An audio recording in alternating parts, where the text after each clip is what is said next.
Hello again. In this podcast, I'm going to talk about overcoming fear of rejection because I think it's one of the things that a lot of people suffer with, if I put it that way. Not only people who are new to sales, but it's definitely one of those things that can pop up from time to time as well. So I'm going to do that. What I would ask you, if you can, is to just like and subscribe this podcast, and that helps me. So I want to dive into it, and there's a couple of ways of looking at it. One is what you can do in terms of process about eliminating the chances, or at least minimizing the chances of being rejected. And it's really assuming that that is going to come down to either having to deal with objections or getting a flat no when it comes to trying to close your deal. So either way, those are definitely two areas where you can get rejection. And where I want to start, though, is just looking kind of internally about what that is for you. And I would suggest that to start with, at least, people have this fear, and this may be true for you, but people have this fear because they feel it's personal rejection. And none of us like to be rejected personally. So if it comes to asking someone for a date, that kind of thing, that's quite tough. And the toughest thing about it is that fear of rejection. And being in sales, it can be exactly the same, or we can take on exactly those feelings and therefore put the same fear onto it. So what I would say to that, and the big, mind shift to do on that one, is to simply recognize that the rejection, at least in most cases, is not a rejection of you. It's rejection of the product or service that you're offering. And there are reasons why that rejection is likely to happen. But the key thing is it's not about you. So if you stop making it about you, hopefully the intensity, at least, how strongly you're feeling that fear of rejection, would pretty much immediately drop. Because once you realize it isn't about you, it's something else. And it may well be about the client. That's another possibility. So the thing I would say to you, though, is to not make it about you, make it about something else. So the reason that this rejection or potential rejection is happening is more to do with your product or solution, or even the client's requirements or their timing or other things that are going on for the client than it is about you personally. So having said all of that, what can you do to reduce the chances of having to deal with rejection? And here, as I've said, I'm looking at either objections coming up or a flat no to your proposal. So the first thing to do is to just make sure that your qualifying process is as good as you can get it. And what I mean by that, that's the process where before you spend any time with a client, you just qualify them by asking them a few pointed questions about what it is that they're trying to achieve. And the purpose of those questions is to make sure that they are a good fit for whatever it is you're offering, or conversely, you're a good fit for them.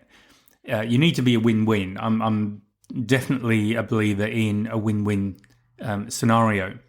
So that's the first thing. So if you aren't getting a lot of rejection or getting a lot or being turned down a lot, that's the place to start. Just go back to your qualifying questions and think about the things that are showstoppers for you. And what I mean by that is, what are the things that come up primarily as rejections, if you're getting that far, or perhaps things that differentiate you in the market, either differentiate you in, so they're unique selling points that really start to define your niche, or they're things that differentiate you out. So there are certain perhaps requirements that are common in your marketplace that you can't actually meet. So you know that if you start trying to sell to somebody who has one of those requirements, your chances of making a sale are very low. And also the likelihood is that if you make a sale, you're going to have somebody who's very unhappy with you. So have a think about that. Now, if that's not clear, just some examples. If you're selling a car and it's, let's say, a 5-door hatchback, it's sort of small size, who is the ideal client for that? Who would be your perfect client for that car? Are they single? Do they have a family? Is it a young family? What kind of things do they do on the weekend?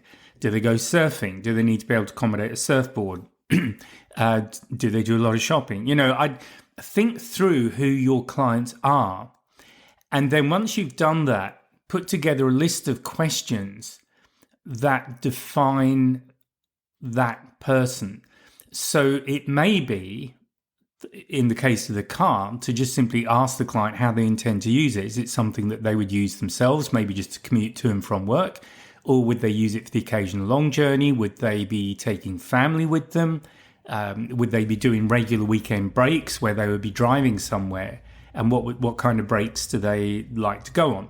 So it's really about starting to come up with a set of questions where if they answer yes to everything, then you're a good match.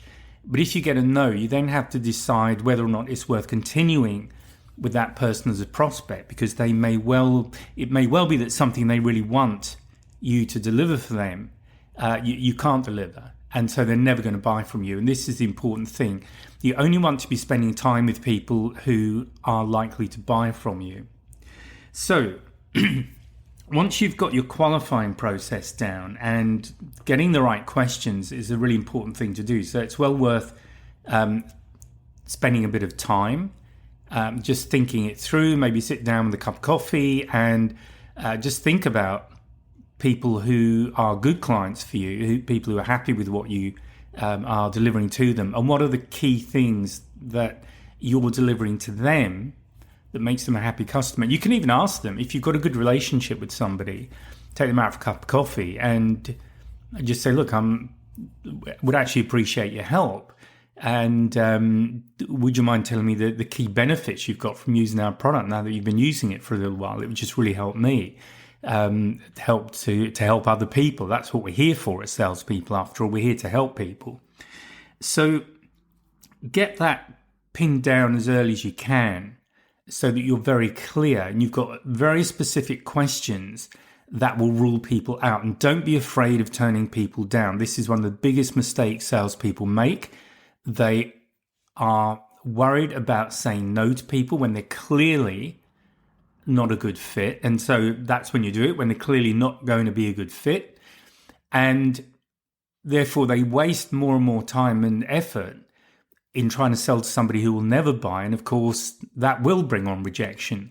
That will put you into that downward spiral of rejection. So mentally, it's quite hard to keep picking yourself back up and going back to it. So having done that, when you go and meet with a client, so I'm going to assume that you're going to have a face-to-face meeting with them at some point. Again, when you're with them, the first thing to do is to run through the qualifying questions, essentially, just to make sure. And you can open it up by saying, look, before we start, I just want to make sure I've understood exactly how you're planning to use this thing, whatever it is. You could maybe have them just repeat to you what they've told you, just maybe to outline what are the really key things that they're looking for. And that's probably a good place to start. Just ask them again before you get started. They could just outline what's most important to them about what they want to buy from you. And if there's anything else that maybe there's some showstoppers in there, is there anything that would absolutely not work for you? So don't be afraid of that. And what that gives you, first of all, it confirms that they are right for your solution. It can also help to give you just a little bit of insight in case a rejection does come up. And you can then just question them, say, well, my understanding was that you needed this. And if it's an option, just say, that's great, we can do that. Just be aware of pricing. I mean, budget is generally one of the things that you would clarify early on. And also things like making sure they are in a position to authorize the purchase, and also to get a feel of when they need delivery. So all of these things are important. So and one of those, and it's quite likely that one of those things might come up as an objection. And this is another thing to understand, that if you are getting objections coming up, if that's forming part of this fear of rejection that you're having to deal with, then just write those down and make them part of the qualifying process. So part of it could be, our price is generally in this ballpark. Is that the kind of budget you're looking at? So if it's $10,000, pounds, whatever, and they've only got two, clearly there is a gap there. And unless there's an easy way to fill that gap, you've got a problem. Equally, when it comes to delivery, if they want a delivery in 3 days and your typical delivery period is 5 to 6 weeks, then that can be tricky unless you're able to get something delivered quickly. On the other hand, if your typical buying cycle, so from inquiry to delivery, is again 5 to 6 weeks, but they're looking 6 months away. So what's the level of urgency? If there's no urgency around the sale, it gets quite hard to close them. So as a salesperson, this is one of the things we have to do. So when you're having the conversation with the client, so you're not trying to close them, you're just having a conversation to make sure they're a good fit, and you're trying to understand what it is they're trying to do and what are the most important aspects of what they're trying to do. While you're having that conversation, make sure you cover all of these things, all of the areas that could be potential places where you can get rejected. So objections.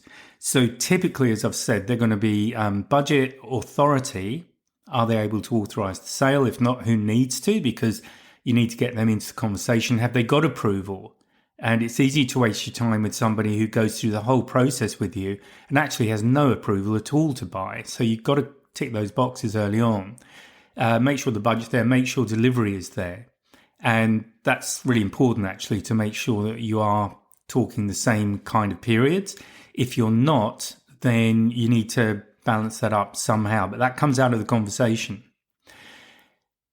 Another thing to just work on, I guess, if that's fair for you, is just to make sure the knowledge of your product is good, because often fear of rejection will come from us being aware of all the things we don't know about our product. So I've certainly had that with selling quite technical equipment. I'm kind of reasonably technical, but definitely not as technical as a lot of the people I was talking to. And one of the fears for me was that they would ask me a question that I wouldn't know. And this is another area to where you can work on it, and also you can just change your approach. So very briefly, what I'll say about that is that, first of all, just learn what you can about your product and be client-led to a degree. So certain questions are likely to come up regularly. So there's going to be a core amount of knowledge that you need to know to feel confident when you're in most meetings. But there will always be things on the edge that only pop up every now and again. So they might be more specific questions that relate to a particular client, and it might be a question that comes up very rarely. So if you don't know the answer, the simple thing is to just say, I don't know the answer to that.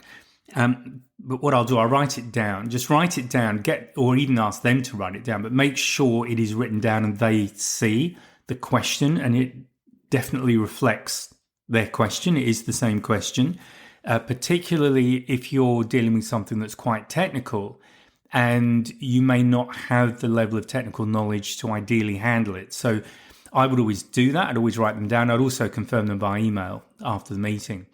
And just commit to getting an answer and agree when you will get back to your client, and then just make sure that you get back to them when you say you will, ideally before, even if you don't have an answer, and that's really important. So these are really just some tips to help you. First of all, so I'll recap briefly. I mean, the first thing to remember about rejection is it's most of the time it won't be about you. Occasionally it might be. Occasionally people just take a disliking to us for whatever reason.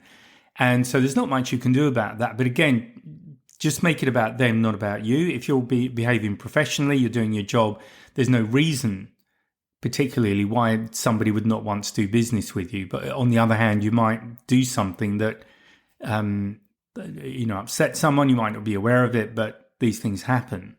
So most of the time, it isn't about you. It's about what you're offering. And so the key thing to eliminate that potential area of rejection is to make sure that you only work with people who want to buy what you are selling. And the way you do that is to have very good qualifying questions and not being afraid to qualify people out. You want to qualify in the people who are kind of really 80-90% chance of converting them.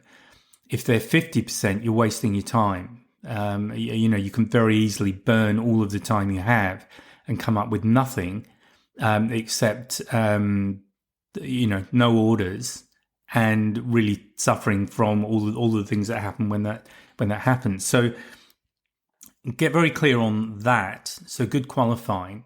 And then when you're with the client, have the conversation. So make sure that you did get everything right in qualifying, because occasionally things get misunderstood or something goes wrong. It doesn't happen often, but it will, chances are it will happen. And this is something to accept as well, that these things will happen from time to time.